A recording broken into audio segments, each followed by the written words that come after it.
These are the oldest stories, online at oldeststories.net. So I have to start the show today by admitting I messed up last episode. You see, there were many battles and campaigns between Lagash and Ummah over about 150 years, and in the last episode I mistakenly conflated the campaign against Ummah fought by King En-anna-tum with a campaign fought against Ummah by the subsequent king En-anna-tum. The specifics of the Battle of Black Dog Hill are from the later En-anna-tum tablet and speak of his victory there, while other of the details here are from the first campaign recorded in the Stela of Vultures. As I was reading through the sources for both events, I managed to completely miss the fact that En-anna-tum and En-anna-tum were in fact different people for a long time. And so to clarify, King En-anna-tum from last episode won the battle against Ummah discussed in the Stela of Vultures. He then fought numerous campaigns against all sorts of enemies and in the end was only barely beating them back. He then died, possibly in battle, possibly of old age, and his brother En-anna-tum takes the throne, instead of En-anna-tum's sons for whatever reason. Then the city of Ummah decides that this new king is probably weak. He was fairly old himself, and so they attack again in the Battle of the Hill of the Black Dog. Ummah is again squished and sacked. Then new terms are established and a new boundary marker is erected. But soon after this, En-anna-tum dies of old age and is succeeded by his son Enmetena. On Enmetena's ascension, Ummah again decides to test the new king of Lagash and sends a third campaign into the disputed territory of Gu-Eden, again knocking over the hated boundary markers, then again being destroyed in battle, then sacked and humiliated. Whoever said history repeats itself was clearly reading Sumerian history. And now we're caught up and have cleared out the confusion about the various campaigns with Ummah. King Enmetena is on the throne of Lagash, and the old king of Ummah has been forcefully deposed and replaced after his string of failures.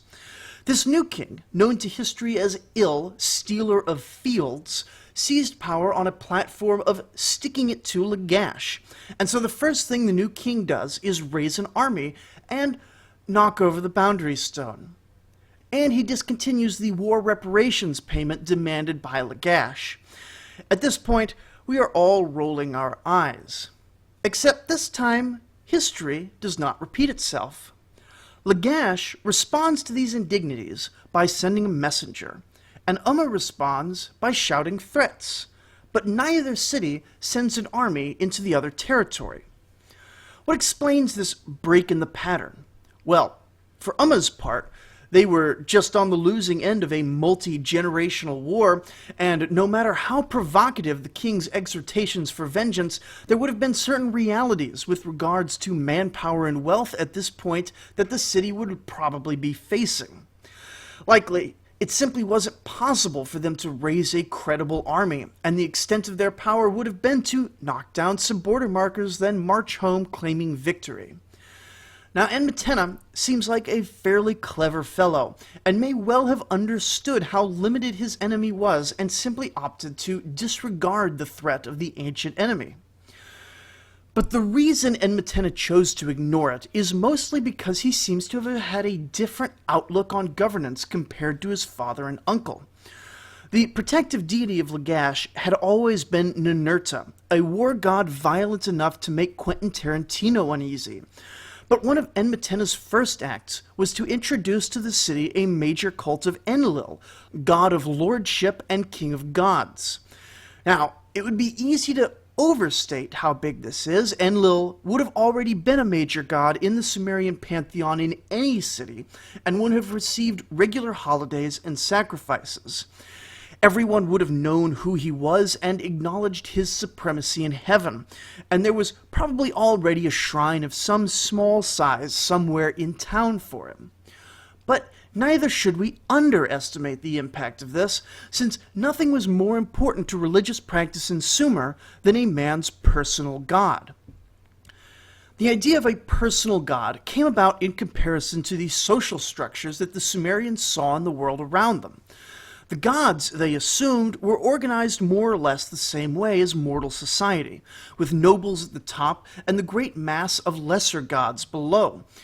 And how often was it that a mere slave would be allowed to air a grievance or make a request before the mighty king of Lagash? The king is busy, and he has way more to do than worry about a particular slave, and even if he wasn't that busy, he's got other recreations.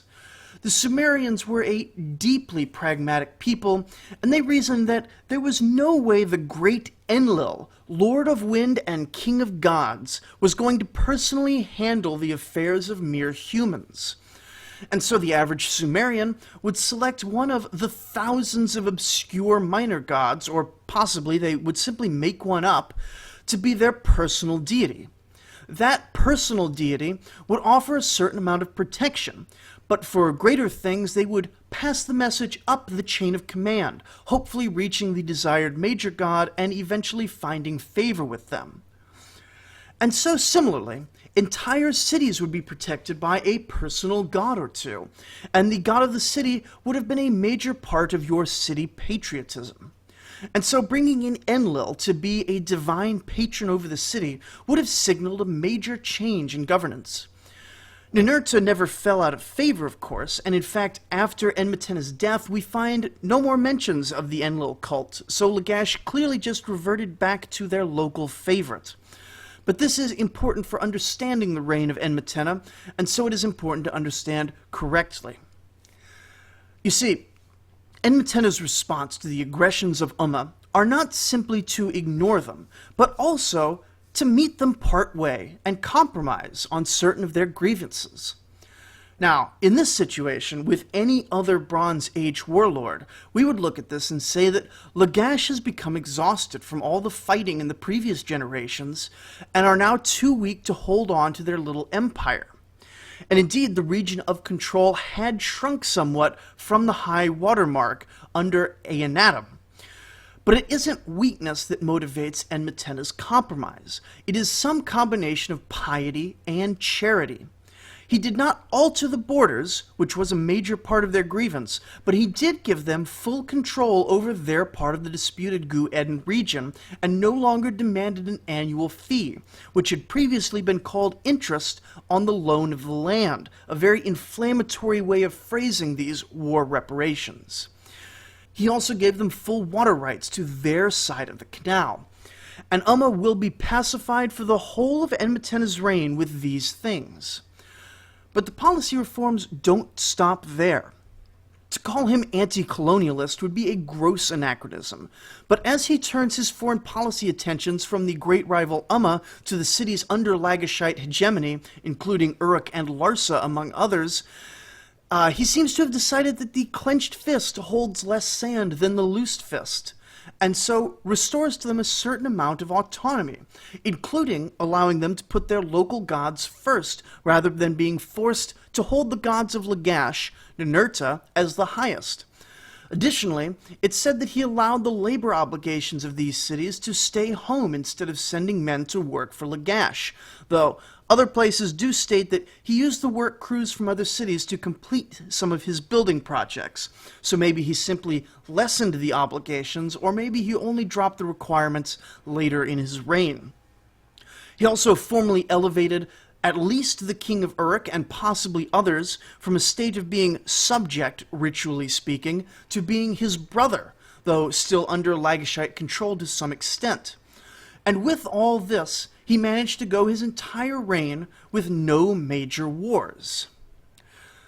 So what did he do with all his time if he wasn't fighting wars? Well, he was building temples for sure, including the aforementioned temple to Enlil.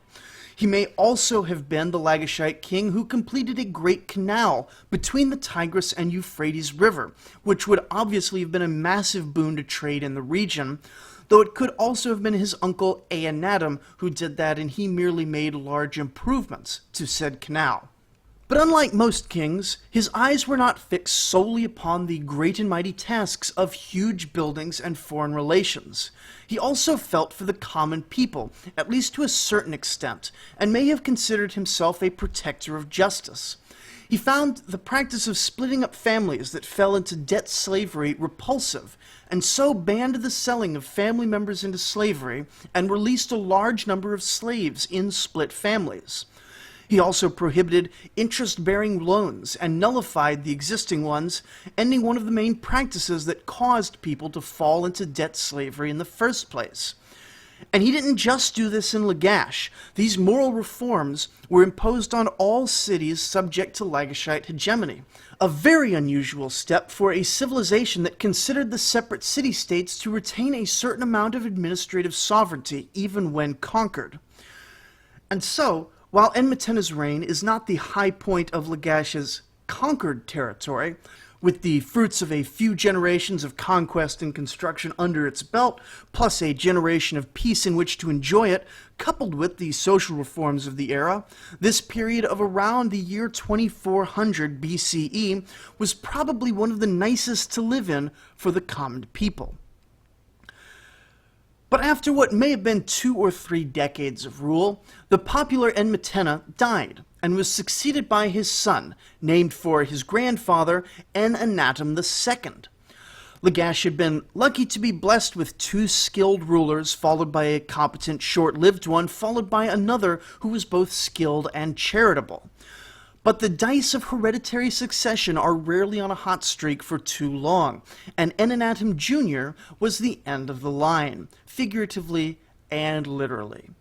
His reign was short, and one of my sources records nothing for his entire reign except to note that he constructed a beer house for Ninurta, and one assumes for himself as well. The king of Ummah, a city who still hasn't gotten over their multiple defeats at the hands of Lagash, sees this weak new king and decides that now is the time to strike. And finally, he achieves his goal, overrunning the badly led Lagashite force and conquering the whole of the disputed Gu-Eden in one stroke, never again to be recovered by Lagash.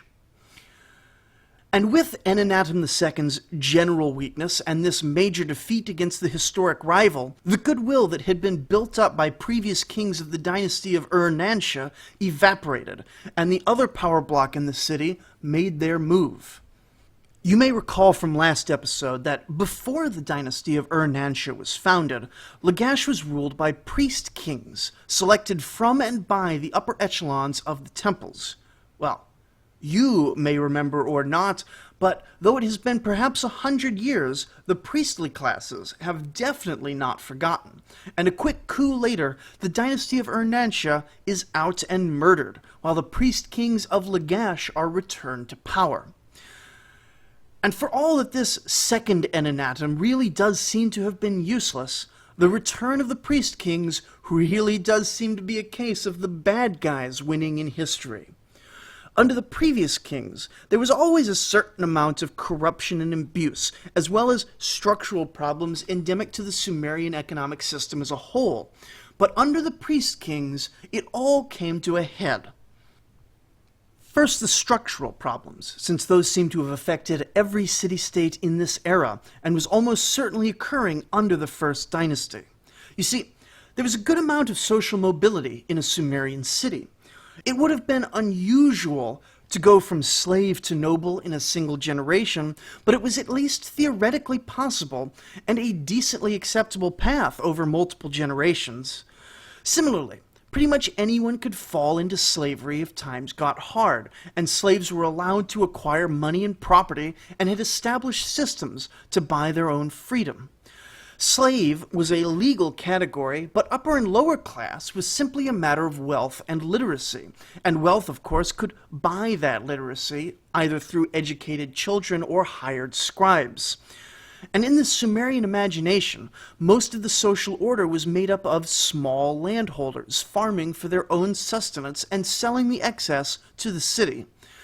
But the key here seems to have been land, and for various reasons, there were more forces working to consolidate land into larger holdings than there were splitting up the land for a growing population.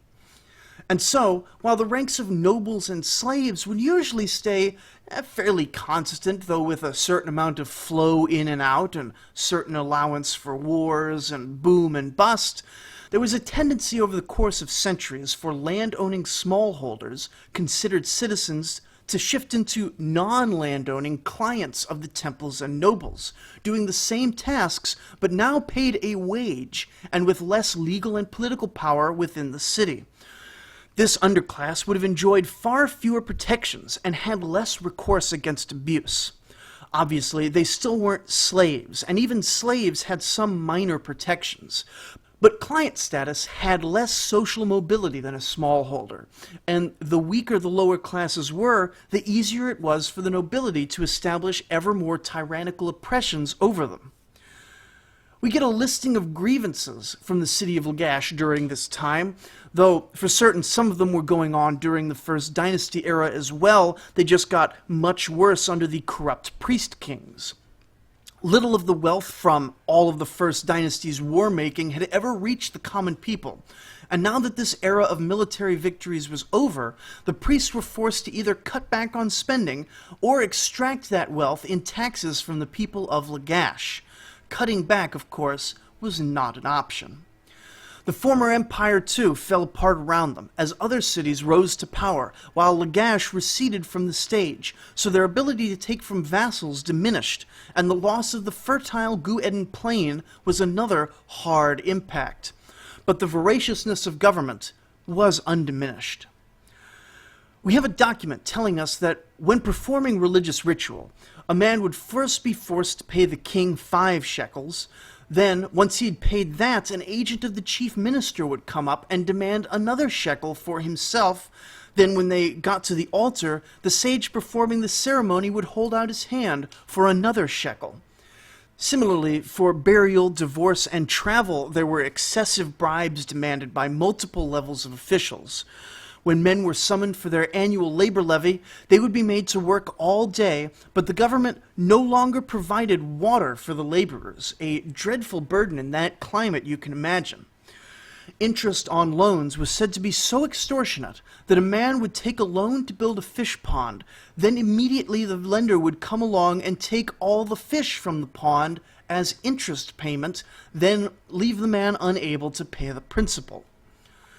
Those being paid by the government, either in wages or in selling something to the palace, would have to conduct the business in the palace on palace scales, which were known to be unbalanced in favor of the government. And when you did sell something, the government would negotiate a price for a certain sheep, but then come into your pasture and select your very best sheep for that same price. And when sheep were sheared, it was mandatory to do so in the palace, to be mismeasured and taxed. Priests had the right, it seems, to come into anyone's personal garden and cut a tree or take the fruit with no payment. The number of government officers exploded in this time, and increasingly the taxes they took would stick to their own hands rather than make it up to the government, which led the palace and the temples to make more demands of the people. Ultimately, people were reduced to begging and debt slavery at shocking rates, or at least at rates which shocked the contemporary writers. The high priests of the city first elected En-anna-tum as the king, who barely left any mark on history except to rule over the unfettered increase in general corruption. He may have been followed by a few other minor kings, records are spotty here, or he may have been followed directly by Lugalzagesi, where things come to a head. Now, King Lugalzagesi is not to be confused with the semi-mythic Lugalbanda of Uruk, because Lugalbanda of Uruk was a hero, while Lugalzagesi was his opposite. Venal, corrupt, power-hungry, unintelligent, and wholly without superpowers granted to him by a deal with the lion-headed Anzu bird. Lugalzagesi was the son of a high priest of Lagash, and though he should have been a docile stooge of the temple interests, as soon as he gained the throne, he got it in his head that he should be the one to restore the secular power of government over the temple. Now, he was not doing this out of virtuous motives. He simply wanted the wealth of the temple for himself and for his inner circle of cronies. And this is where things start to come to a head. In Lagash, there are three power centers: the people, the temple, and the nobles. Until now, the temple and nobles have worked together to bleed the people white. But under Lugalzagesi, the fields devoted to maintaining the temples were taxed. He confiscated sacred temple oxen and sacred temple lands to farm sacred temple garlic and onions for his own table instead of the altar, stealing from the gods directly. All in all, he is accused of confiscating 650 hectares of land, and the pace of taxation and corruption spirals out of control at every level.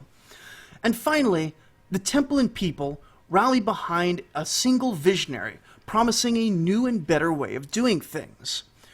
Urukagina deposes the corrupt Lugalzagesi and issues the first set of legal reforms in known history. Urukagina seems to have come from nowhere. We don't know anything about his pre-king life, and he never mentions the name of his father in official documents, suggesting that he has nothing to brag about there. His wife may have been a temple scribe, which would put the two of them at the lower end of the upper class, part of the scribal bureaucracy that greased the wheels of business and government, which would have given them a very detailed window into the corruption going on at the time. Now, his reforms do not survive to the present day. All we have are documents referencing reforms, mostly self-congratulatory pieces from the palace itself.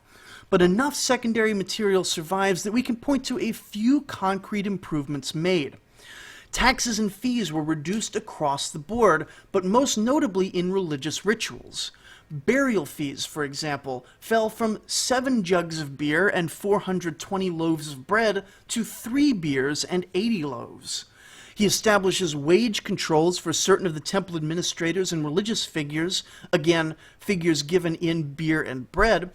And for the most problematic and useless positions, he simply removed the job altogether, reasoning that there was no need for a head boatman, a head shepherd, and many other needless layers of management when a flatter structure can get the job done just as well with fewer officials in line to be paid and bribed. The most problematic, the Mashim priest judges, who, from all these complaints, seem to have done nothing but wandered the city demanding bribes, were eliminated entirely as an order, and where he couldn't get rid of a position, Urukagina claims that he removed every corrupt officeholder from his administration. Urukagina, likely being aligned to the priestly class, promptly returned all of the temple property and land that Lugalzagesi had confiscated, and he also passed the first welfare law in known history, providing a certain amount of bread and beer for the elderly and blind. He prohibited confiscation by temple and palace officials of private property, decreeing that the official must offer a certain amount of silver for the desired good, and if the person refused to sell, the official had no recourse and could not even strike the impudent wretch. And so many people had been unjustly imprisoned on false charges that the new king issued a general amnesty, considering the problem so great that he even released the murderers and thieves, presuming that there was no way to distinguish the few true criminals from the mass of unjustly accused ones. It isn't all good, though. We have another fragment of reform documents that show a different side, a more traditionally Bronze Age side of the idealist prince. In this fragment, he crusades against ruinous usury, stating that if a man takes a loan to build a fish pond, the lender cannot take the fish out of the pond as payment, which is likely a legal metaphor as well as, of course, a literal event that was happening to generate outrage in the city. He declares an end to certain religious fees and announces that when stolen property is recovered but unable to be identified, it will be hung on the main gate in history's first lost and found bin. He then decrees that If a woman speaks to a man in an arrogant fashion, the legal recourse will be to smash her teeth in with a baked brick, then inscribe her name on the brick and hang it on the main gate for all to see. Also, polygamy had always been legal, though it doesn't seem to have been very common, and this remains the case. But polyandry, where a woman marries multiple men, is now considered an abomination and outlawed. One scholar notes that these are the first misogynistic laws known to history. And Urukagina closes out his reform document with powerful words, saying, Urukagina has been bound by the god of Lagash-Ummah to command these things, so that the orphan and the widow will not be subjugated by the powerful. Good stuff, but how much of it was actually carried out? There's some debate as to how much was promised and how much was delivered. We could say pretty confidently, knowing the nature of government, that Urukagina didn't manage to root out every single corrupt official, though he may have gotten some or even most of them. On the other hand, the decrees ending taxation and government measuring of barley and wool would have taken place pretty much immediately. It didn't require compliance after all, it just required that people stopped showing up to have their wool taxed. And so, all we can say with confidence about enforcement is that Urukagina was likely somewhere in the process of implementing his famous reforms when the armies of Ummah appeared on the horizon. Oh yes, Ummah.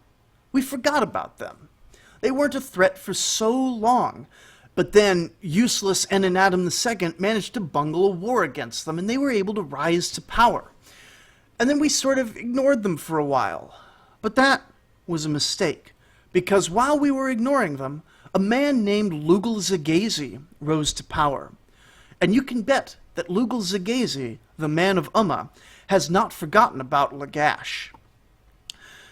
It's unclear what Lugalzagesi's origins were, except that he came to be the king of newly revitalized Ummah sometime following their successful war against King En-anna-tum II.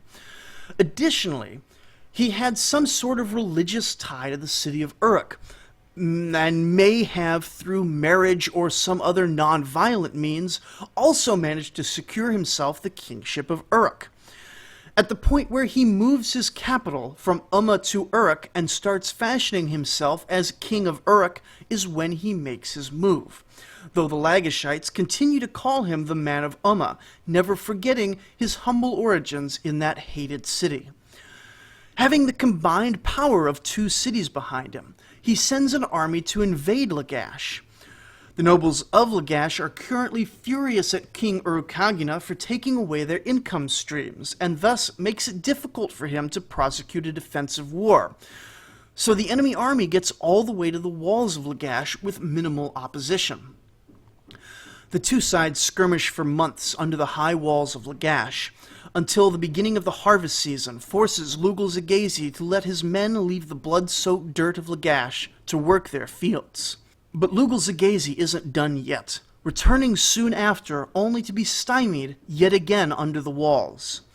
A third siege in 7 years is unusual even by the standards of the day, and it shows us that Lugalzagesi thought of nothing but the destruction of his ancient enemy.